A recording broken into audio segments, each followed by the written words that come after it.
السلام عليكم ورحمة الله وبركاته. بسم الله والحمد لله ولا إله إلا الله والله أكبر. ازيكم حبايبي؟ عاملين ايه؟ يا رب تكونوا بخير. النهاردة جالكم فيديو سهل بسيط ومفيد وينفع أي ست بيت مصرية وتكون شاطرة كده ومرتبة في بيتها. بصوا بقى يا حبايبي، صلوا على الرسول عليه الصلاة والسلام. معايا البطانية دي رقتين، وخسارة ان هي تتفتح كده وتتبهدل معايا. لسه خامتها حلوة، والداير بتاعها اللي داب، عارفين الداير اللي بيبقى ماسك البطانية الجهتين؟ هو اللي داب حبايبي زي ما انتوا شايفين كده. داب من الغسيل معايا وكله. بس البطانية حلوة وحالتها حلو، فحرام ان احنا يعني نسيبها تتفلق اتنين كده وتبوظ. فاحنا هنعمل لها داير النهاردة على ايدينا بطريقة سهلة وبسيطة وجميلة، وبإذن الله كلكم تطلعوا مستفيدين منها. بنجيب شريط كده من اي نوع، عن بصي اي حاجة تفضلي تعمليها. هو الشريط ده من جهة قطيفة ومن جوه سادة. بجيب انا قيس الشريط وبعمل حسابي ان انا هطويه اتنين. صلى على الرسول يا حبايبي عليه افضل الصلاة والسلام، واتمنى تتابعوا الفيديو للاخر لانه مفيد جدا. لو عندك بطانية زي دي صدقيني هترجعها جديد. وما تنسوش اللايك الجميل بتاعكم والكومنت الحلو. اول ما بتبتدي تعملي، انتوا عارفين ان الداير بتاعها كان ازرق زي ما انتوا شايفين قدامكم كده، اللون بتاعه اللبني ده. فانا عندي اللون ده لقيته برضو لون الوردة، قلت ما يجراش حاجة، يعني هو اللون اللي انا جبته لون الوردة. بصراحة ما لقيتش اللون اللبني ده. وطبعا القماش دي بتباع عند اي واحد بيبيع ستاير، انت هتجيبي منه القماشة دي. بتجيبها منه، بتبتدي ان انت تقصقصيها بالطول، يعني تقصقصيها كده بالطول، بتاخدي منها 4 شرايط. هتبتدي تخيطيها بقى، تجيبيها على الظهر وتظبطيها وتخلي الوش بتاعها لجوه، والظهر زي ما انت شايفة على اخر الشريط، وبتمشي على نفس الشريط الاولاني. يعني خلي بالك ان انت هتمشي بالخياطة على نفس الشريط اللي كان معمول. هتصدقوا بقى ان لما عملت الشريط اللي لون الوردة الجميل ده، حسيت ان هو ناطق البطانية معايا، وكان لونه احلى كمان من اللي فيها. انا حسيت كده. ولو قولوا لي ايه رأيكم، هو ده احسن ولا كنت اجيبه اصمم واجيب اللون اللبني ده؟ اكتبوا لي في التعليقات كده، قولوا لي ان هو الاحسن. بصراحة انا اتبسطت، وفي الاخر يعني حسيت ان انا عملت حاجة ان انا راضية عنها. يعني انا ما بحب اعمل حاجة بحب اشوف النتيجة بتاعتها مرضية ولا لا. فلما عملتها هي خدت معايا والله يوم يعني كامل، هي خدت وقت مش هقول لكم اللي انتوا هتفتحوا وتغمضوا او هو ده. يعني انا كنت كده واقفة على جنب واحد، انا خلصت 3 جهات منها ولسه كانت جهة واحدة. فانا قلت اعملها مع حبايبي، بما اني بقى لو وقفت في المطبخ ولا عملت فيديو ولا اي حاجة. هي خدت مني اليوم كامل، يعني قعدت اقوم واقعد عليها كده واخلصها، اشوف مصلحة اعملها في ساعتها وبسرعة بسرعة ارجع لها. فبصراحة ضيعت مني اليوم، ما عملتش حاجة في المطبخ يعتبر كتير. وكنت طبعا اللي شاف فيديو امبارح كنت طبخة اكل كتير بات منه واتغدينا منه النهاردة. فبصوا بقى حبايبي، يعني يعتبر والله ما طبخت كمان، خدته مني وقت جامد على ما خلصتها. بس بصراحة بقيت مبسوطة ان انا طلعت بنتيجة مرضية، يعني بنتيجة حلوة. طبعا انتوا شايفين ايديا بتعمل ايه، يعني واضح جدا انا عاملة الشريط ازاي.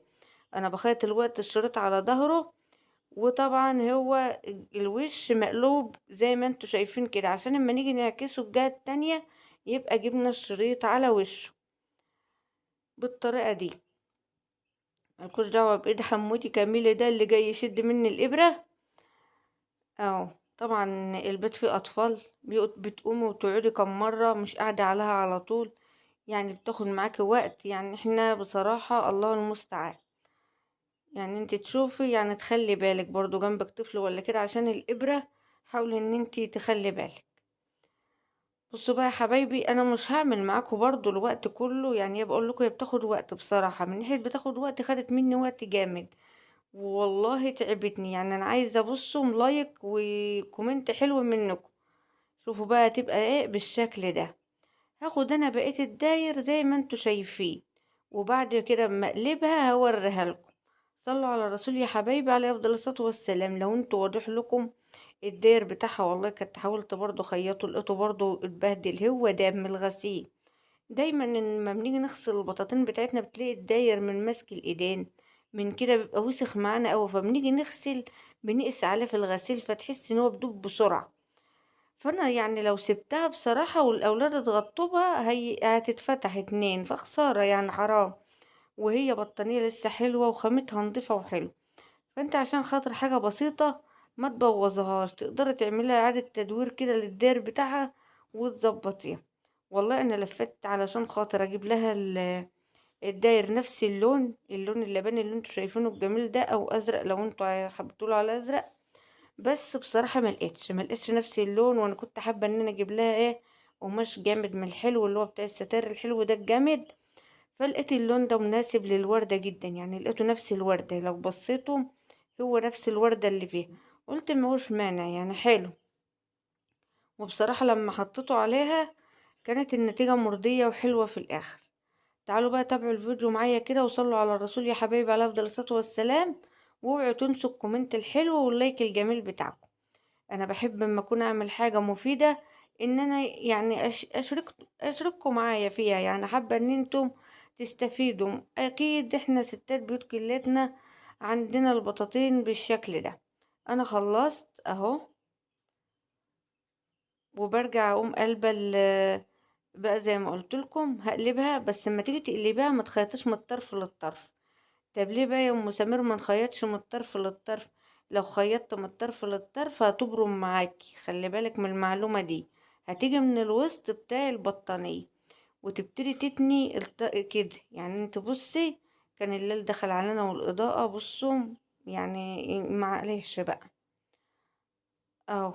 بتيجي من النص زي ما انت شايفة قدامك كده وبتبتدي بغرزة من النص، ده النص الداير بتاعي.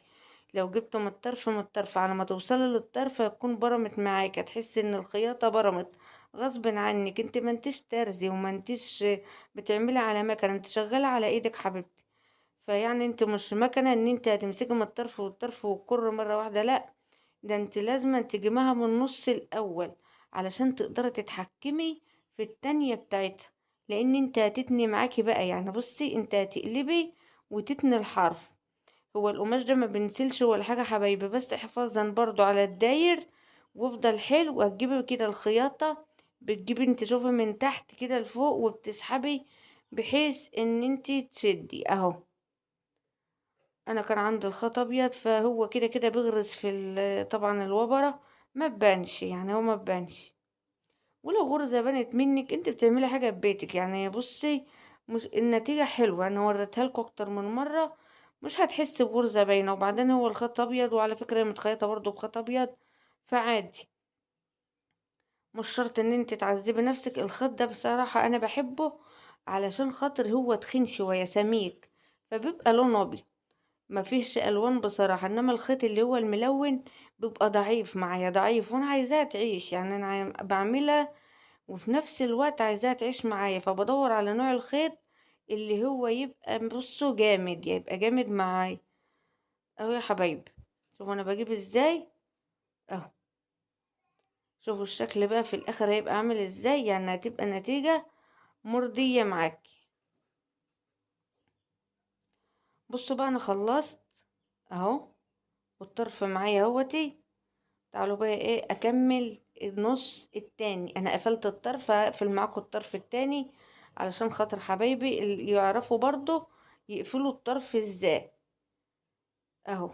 كده لسه بقيت نصها اهو، شوفوا التاني دايب ازاي. فتسيبي ده بقى خلاص ما عادش منه فايدة، يعني لو اللي تلاقيها منسلة حاولي ان انت تشيليها عشان ما تبقاش مكلكعة برضو معاكي تحت القماش وتضايقك وانت بتخيطي. تعالوا بصوا انا بعمل ازاي، على فكرة انا بقلب ايدي علشان خاطر اوريكم. بتجيب الطرف وتتنيه اهو، وبعد كده بتمشي بقى عليه وبتجيبيها. انا عكسه ايدي عشان خاطر اوريكم، على فكرة انا بلف بعد كده ايدي ليا، بس انا عكسه عشان خاطر ابقى ظابطلكوا بس الغرزة انا بجيبها ازاي. ان انا بعد ما بفصل بلف اتجاه البطانية ليا وبشتغل اهو. يعني انا بخيط كده عكس عشان خاطر اوريها لكم بس. صلى على الرسول يا حبايبي عليه افضل الصلاه والسلام، واوعوا تنسوا اللايك. والله الفيديو ده تعبني بس بصراحه انا يعني انا على قد ما تعبت بس النتيجه فرحتني بصراحه. نتيجة حلوة. وبصوا الداير ده بقى هيفضل فيها لغاية ما البطانية تدوب وتخالص تبقى، يعني بصوا جامد، هو حلو، القمشة حلوة، وفي نفس الوقت خياطتك فيها على ايدك كده جامدة وحلو. ضيقي الغرزة بتاعتك علشان خاطر ما تفكش معاك، يعني على قد ما تقدري حاولي ان انت تضيقيها كده اهو، مفيش حاجة ما بين التانية وبعضها. بصوا بقى يا حبايبي الشكل جميل، وانا عايزة اخلص بقى هداير ايدي ليا. وطبعا خلصت وجيت هنا على الطرف كده، شكل البطانية بتاعتي اهو خلصت. على فكرة كده هي خلصتها، كان عايزة اقول هي خلصت يا جدعان.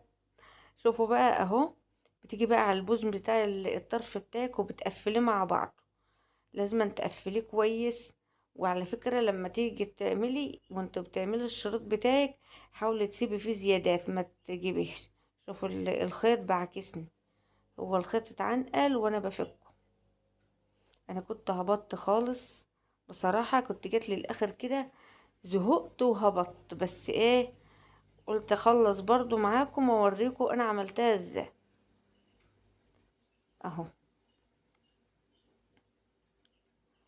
كده. بصوا بقى يا حبايبي، انا شوفوا، يعني انا بحاول اوريكم انا بقفل ازاي الطرف، لان انا قفلت الثلاث طروف لوحدي، فقلت اسيب لكم طرف منها ان انا قفلته ازاي في الاخر. تعالوا بقى الزيادة بتاعتي بتجيب المقص، انا طبعا من ساعتها جنب الخيط والمقص وما شاء الله عليا، يعني اشتغلت ترز بطاطين النهارده كده اهو. وباخد بعد كده بدخل الطرف برضو، يعني حاول ان انت البوز بتاع القماش من الاخر تدخليه ببعضه كده، وبعد كده بتبتدي ان انت تخيطي. طبعا هنا بقى هتحسي ان البطانية تخينة، برضو البطانية تقيلة، ده حجم البطانية 8 كيلو، تقيلة وتخينة، يعني سمكها تقيل. يعني لو بصيتوا الإبرة اللي معايا كبيرة، ما هي صغيرة عاملة زي بتاع من الجديد كده.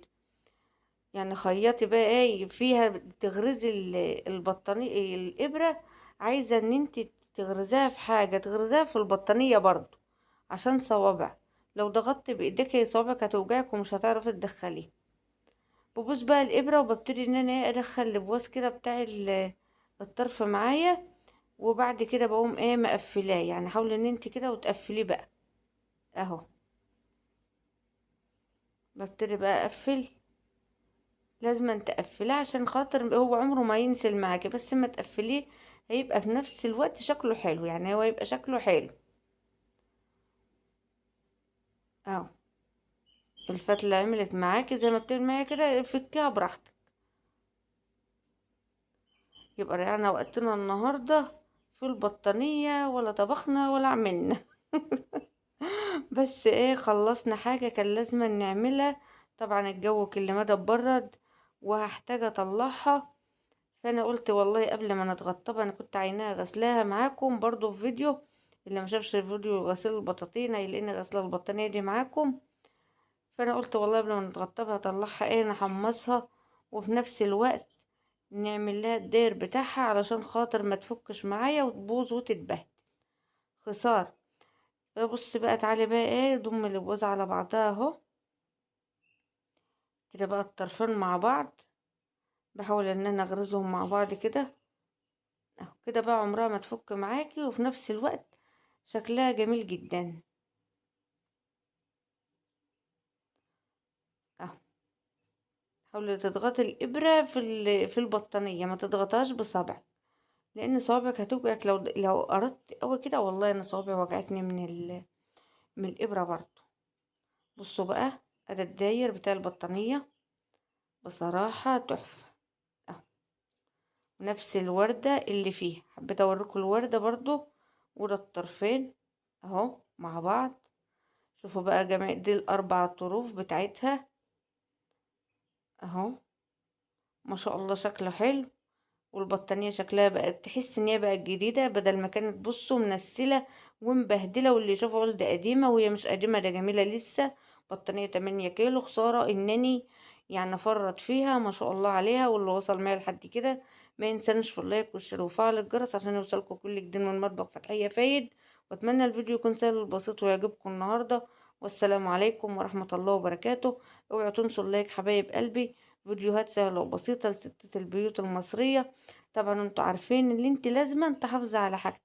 وده شكل البطانية، يا رب تجربوا، اللي عنده بطانية يجربها حبايب قلبي. بترككم في رعاية الله، ما تنسوش الاشتراك في القناة.